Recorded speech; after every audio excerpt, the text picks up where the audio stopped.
All right, in a normal market, when I see this go up all in a single day and it's going up a lot, it's where I start to decide if I want to sell. I don't sell because these are up. I just know that today, if I'm going to sell, or if I am going to sell, I'm going to sell while this is on a high. So if I'm looking at a bunch of stocks and I'm seeing everything's green and I'm thinking that I need to consider if I want to take profits or not, why would I take profits? So the reason why I took profits is because there's news coming out that there's a CPI report Monday, November 13th, and I'm a little leery about it going in the wrong direction.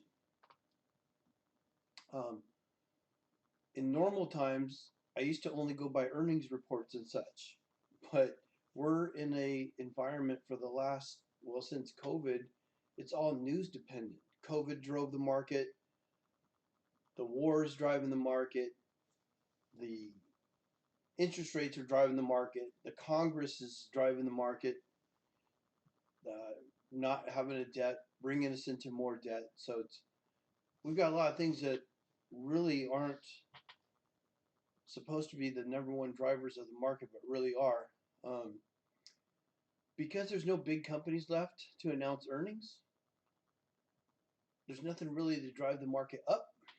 I've only got concerns about things driving the market down. So I would look at this and I made a call to buy the QQQ, which is buying in the NASDAQ 100. This is the NASDAQ itself. So again, looking at the top here, I go along the top row. All these are showing high numbers. Anything over 1% is a strong day in the market. 2% is very strong day. So knowing that, looking at the NASDAQ, just because you didn't buy didn't mean it didn't do well. So it's about 1250 is where its low was down here on the NASDAQ. So if you add 10% to the 1250, that would be 1,250, 1250. So that would be about 13,700.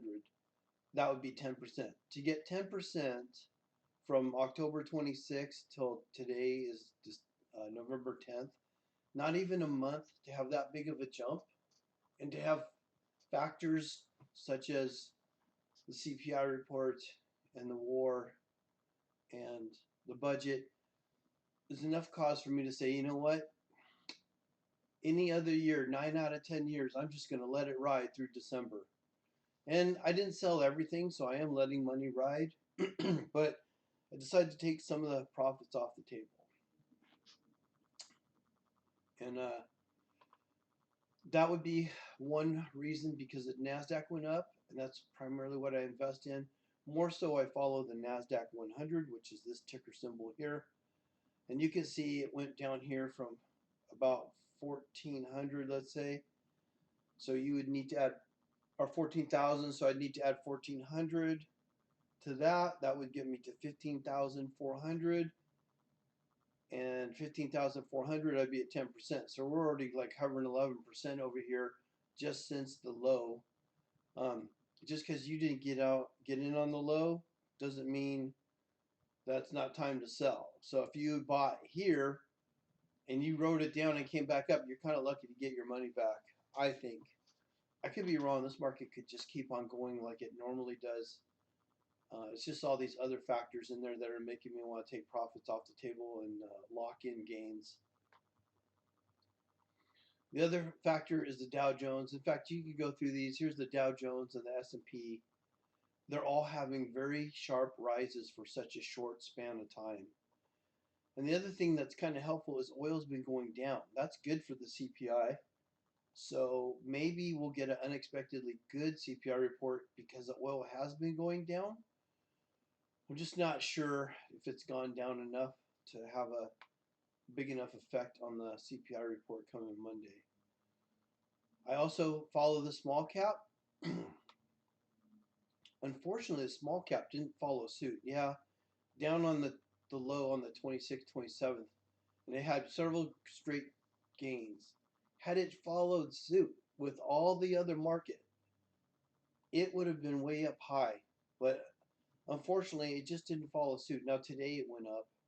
We had a nice rise for today, but we've had 4 bad days in a row. While if you look at the Nasdaq and you zoom up here, its last few days in a row, except for one day, look how many green days we had in the Nasdaq. That was a lot of green days in a row with bad news on the horizon.